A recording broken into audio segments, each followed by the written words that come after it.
자, 오늘은 이제 34과 도덕법으로서의 십계명이에요. 그래서 42문, 43문, 44문. 그러니까 성경을 그러니까 신구약 성경을 만약에 이제 10가지 계명으로 줄이면 십계명이 돼요. 그다음에 십계명을 또 줄이면은 오늘 42면 십계명 요약이 무엇인가? 내 마음을 다하며 힘을 다해 주 하나님. 그러니까 하나님 사랑, 이웃 사랑. 그러니까 성경은 신구약 성경이 방대한데 결국 핵심이 뭐냐? 하나님 사랑하는 거, 그다음에 이웃 사랑하는 거. 이게 이제 성경의 핵심이고, 요걸 좀 더 확대시킨 게 십계명이고, 십계명을 확대시킨 게 신구약이에요.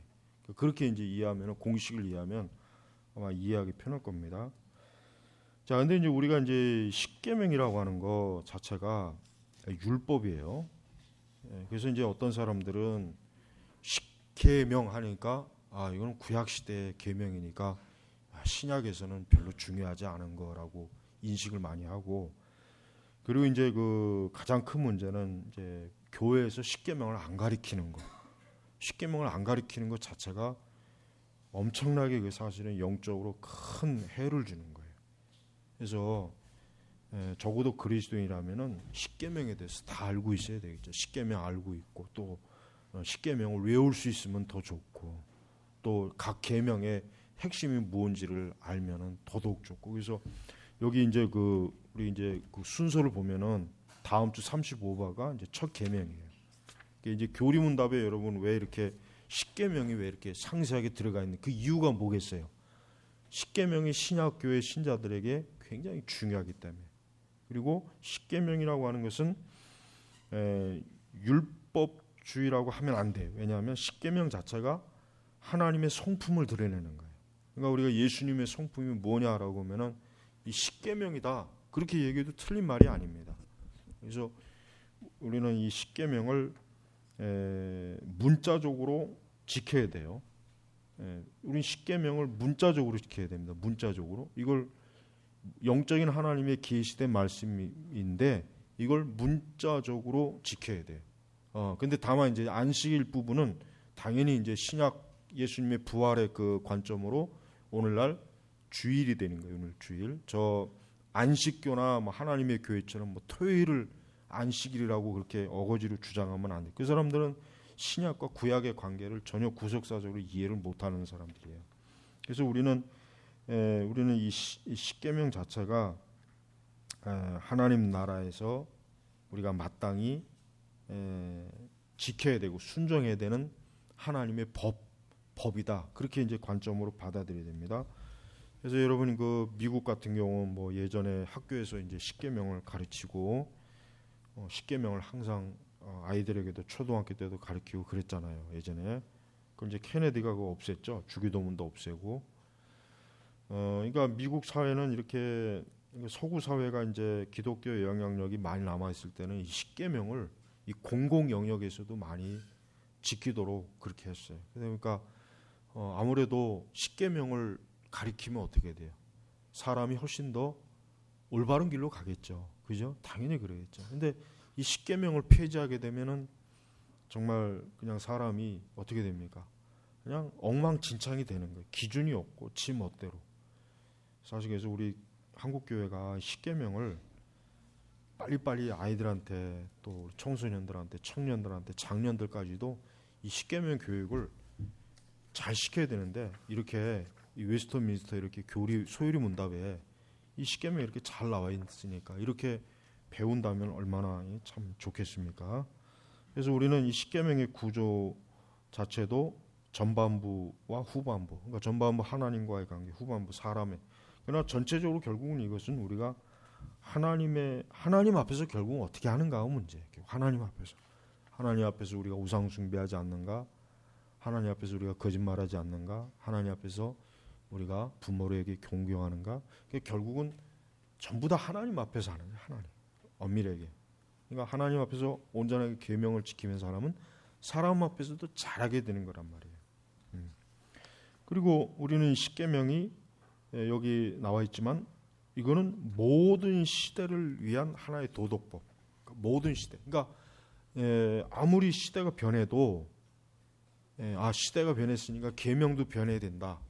그게 아니라 이 십계명은 앞으로 100년이 가든 200년이 가든 이 세상이 존재하는 날까지 결국 결국 이 세상, 결국 사람이 사는 세상에서는 이 십계명은 아주 불변의 하나님의 계명이다. 당연히 우리 그리스도인들에게는 시대건 뭐건 간에 사실은 법이라고 하는 것은 항상 시대에 따라 달라져요. 예를 들면 뭐 간통법이 이제는 시대적으로 맞지 않는다 해서 폐지됐잖아요. 근데 십계명은 시대가 맞지 않으니까 이제 여기서 8번째 계명 뺍시다. 뭐 10번째 계명은 이거 시대에 맞지 않으니까 그냥 이제 없애고 9계명으로 합시다. 그렇게 될 수가 없죠. 그렇게 돼서도 안 되고 될 수도 없고. 그러니까 십계명은 모든 시대. 그러니까 특별히 우리 신약의 성도들은 오늘날에도 여전히 우리가 예수 그리스도를 통해서 믿음으로 구원받았으니까 그 믿음으로 구원받은 이후에 그럼 우리가 어떻게 하나님을 섬기고 사랑하고 어떻게 하나님을 따르느냐, 이 십계명을 지킴으로 따라가는 거예요. 하나님의 사랑이니까 이제는 우리가 사랑 안에서 자유롭다. 이제는 우리가 그냥 하나님을 잘 믿자. 이게 아니에요. 단순히 하나님 잘 믿자가 아니라 어떻게 잘 믿냐, 이거 어떻게. 이 기본 10가지 계명을 지킴으로 그게 하나님을 잘 믿는 거예요. 그러니까 나는 하나님을 잘 믿습니다 하는 사람이 예를 들면 십계명의 조항을 어긴다 그러면 그거 어떻게 합니까? 그 사람은 하나님을 잘 믿는 게 아니에요. 예수님을 잘 믿는 게 아니에요. 잘못 믿는 거예요. 그 사람이 아무리 억지를 부리고 어거지를 부려도 하나님께서는 너는 내 계명을 사랑하지 않으니까. 예수님이 뭐라고 했습니까? 나를 사랑하는 자는 나의 계명도 사랑하는 거예요. 지키는 거예요. 순종하는 거예요. 그러니까 계명과 예수님을 믿는 거하고 분리시키면 안 되죠.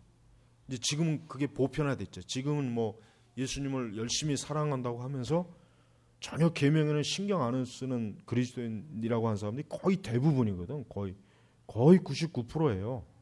그러니까 그 사람들은 굉장히 편리하게 믿는 거예요. 계명은 불편하고 거북스럽고 계명을 지키는 건 좀 시대에 맞지 않고 계명을 지키는 거는 나를 구속하는 것 같고, 그러니까 난 계명 싫고 그냥 하나님 사랑할래. 예수님 사랑하는 마음만 있으면 돼. 이건 전혀 기독교 신앙이 아니에요. 이건 기독교 신앙이 아니라 미신.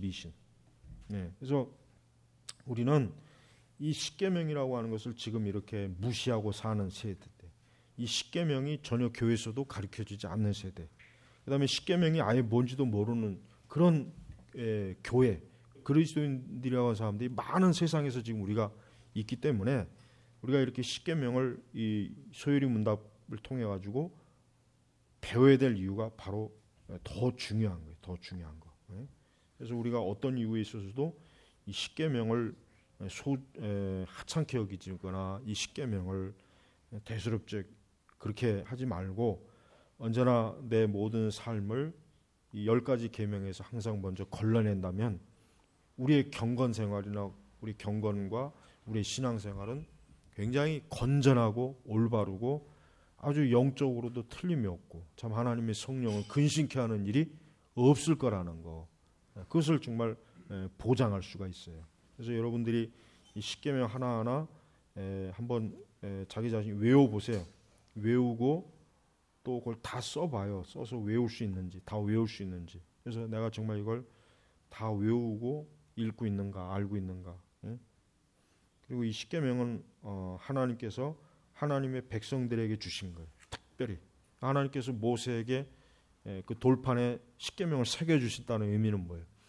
이제는 하나님의 자녀들에게만 이 10가지의 계명을 특별히 하나님의 선물로 주신 거예요. 선물. 애굽인들에게 준 게 아니에요. 오직 광야에 있는 이스라엘에게 준 거예요. 교회에 준 거예요.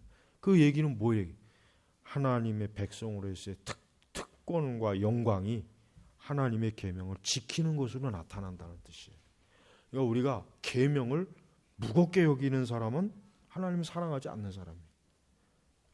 계명은 좀 지키기가 힘들다. 이 계명은 좀 거북스럽다. 이 계명은 좀 그냥 이 거추장스럽다. 이런 거 좀 없이 그냥 편안하게 좀 신앙생활하면 안 되냐? 그 사람은 하나님을 사랑하는 게 아니라 그냥 자기 스스로 그냥 좋아서 그냥 신앙을 즐기는 거예요. 즐기는 게. 그러니까 그런 신앙은 천국에 가는 신앙이 아니죠. 그런 신앙은 하나님의 진노를 일으키는 신앙이라는 걸 우리가 알아야 됩니다. 그래서 이제 천주교는 그 자신들의 그 우상을 만드는 형상을 만드는 그거에 걸리니까 이계명을 빼버렸죠. 이계명을 빼버렸단 말이에요. 그러니까 성경 말씀을 지 멋대로 자기들의 그 전통에 의해서 성경 말씀을 계명을 하나 없애버린 거예요. 그러니까 아주 천주교는 참 어이없는 짓을 많이 해요. 천주교가 하나님 말씀에다 대고 하는 그 말도 안 되는 그 참 비이성적이고 비합리적이고 아주 영적으로 악한 그런 짓들을 말씀에다가 많이 저질러 놨다는 걸 우리가 알아야 돼요. 말씀을 잘못 해석하고 말씀의 계명을 잘못 이해하고 심지어 아예 그냥 빼버리기까지 하고 그러니까 이딴 식으로 이 계명을 이렇게 자기 마음대로 하는 그런 그 천주교를 어떻게 손을 잡는지 도저히 이해가 안 가는 거예요. 그죠? 예? 그러니까 참 그 우리 개신교가 이 우리 안에서 저질러지는 죄와 불순종과 악에 대해서는 굉장히 관대하면서 이 바깥에서 드러나는 일은 굉장히 또 까다로운 경우도 많이 있는데 우리는 천주교가 이 십계명에서 이계명을 빼버린 그 사실에 대해서 이거 알고 있는 개신교인들도 얼마 안 될 거예요. 얼마 안 된다고 얼마. 그리고 천주교인들도 아마 모를걸. 천주교인들도 아마 십계명에서 이계명 뺀 그 사실을 알고 있냐 한번 물어보면은 아마 모르는 사람이 꽤 많을 거예요. 이제 예를 들면 이제 뭐 개신교에서 개종해갖고 천주교로 간 사람은 알겠지. 그런 사람들은 뭐 그래도 좀 어디서 보고 들은 게 그래도 있어서 뭐 그것도 모르고 있었으면 뭐 아예 뭐 그건 뭐 진짜 더 말할 것도 없겠지만은 그래서 우리는 이런 것들을